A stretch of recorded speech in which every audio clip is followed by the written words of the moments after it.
Hi అండి, welcome to my channel. మా అన్నయ్య వాళ్ళ ఇంటికైతే వెళ్ళామండి. సమ్మర్ హాలిడేస్ కదా, అక్కడికైతే వెళ్ళామండి.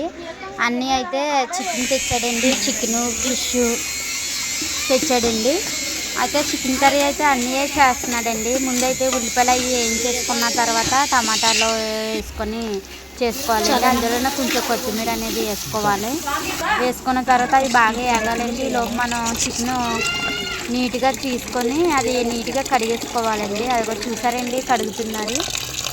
కుళాయిలో అయితే ఫ్రెష్గా ఉంటాయని నీళ్ళు అందులో కడుగుతున్నామండి. చికెన్ చూసారండి ఎంత నీట్గా కడుగుతుందో మా వదిన. చికెన్ కడిగేసిన తర్వాత ఒక గిన్నెలోకి నీళ్ళు లేకుండా తీసుకోవాలండి.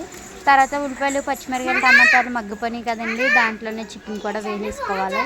వేసుకున్న తర్వాత కొంచెం అల్లం పేస్ట్ కూడా వేసుకోవాలండి. కొంచెం బాగా మగ్గనివ్వాలి. మా అన్నయ్యతో చేశాడండి. లోపు ఇంకో స్టవ్ మీద బిర్యానీ సరుకులన్నీ వేసుకొని బిర్యానీ అయితే రెడీ చేస్తామండి. ఉల్లిపాయ, పచ్చిమిరపకాయ, టమాటా, పలావ్ సరుకులు, కొత్తిమీర, పుదీనా, క్యారెట్ ఇవన్నీ వేసేసి ఓ పక్కన స్టవ్ మీద బిర్యానీ కూడా ప్రిపేర్ చేసేస్తున్నారండి. చూసారండి, బిర్యానీ అయితే అవుతుంది. అల్లం పేస్ట్ అది వేసి వేగిపోయిందండి. ఈ లోపే మనం ఎసరు వేసుకోవాలండి.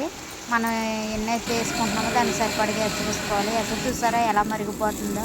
ఈ లోపు మనం పెట్టుకున్న బియ్యం కూడా అందులో వేసుకోవాలండి.